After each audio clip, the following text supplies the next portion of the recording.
No need to comb through automotive business journals to know that SUVs and crossovers are the hot segment. Just look out any window. This Hyundai Santa Fe might look a smidge different than the neighbors. 2017 models received a significant refresh. Some 25% of the parts are updated, the most visible being the wheels, plus fascias front and rear. There's also the Santa Fe Sport, which is not a performance-tuned version of this. It has a completely different look, 2 rows, and is powered by 4-cylinder engines. The name thing is a bit confusing. It could be worse, could be Albuquerque.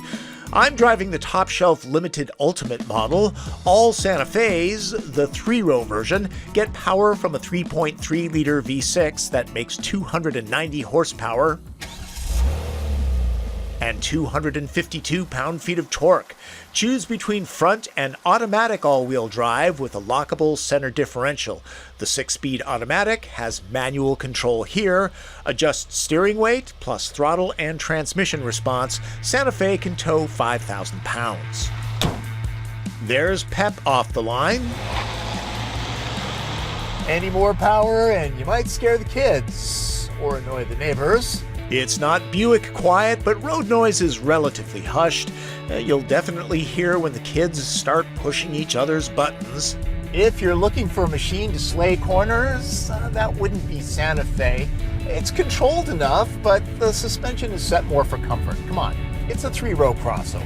This is a good compromise. Santa Fe is close in size to the Mazda CX-9, but the Hyundai isn't as crisp in the corners. The steering is electric, so there's not an awful lot of road feel.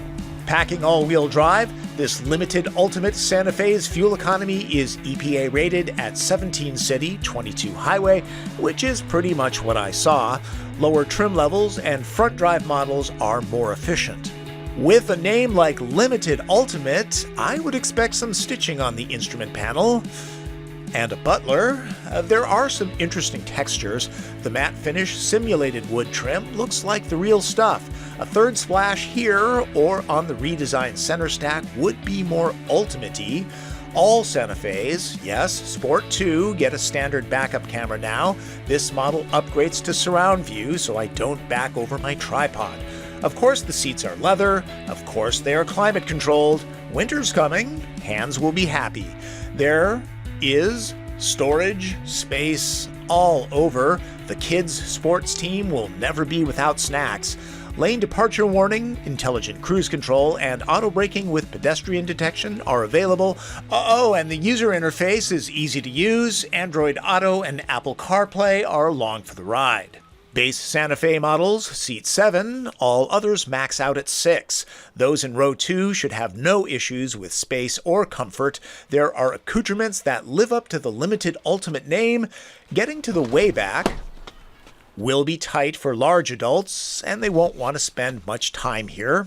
I am 5'9" with the mid-row set in about the middle of its travel. I have just enough room. The seats are mounted very low, so my knees very high. I'm curious how often the climate zone and charge port will actually be used.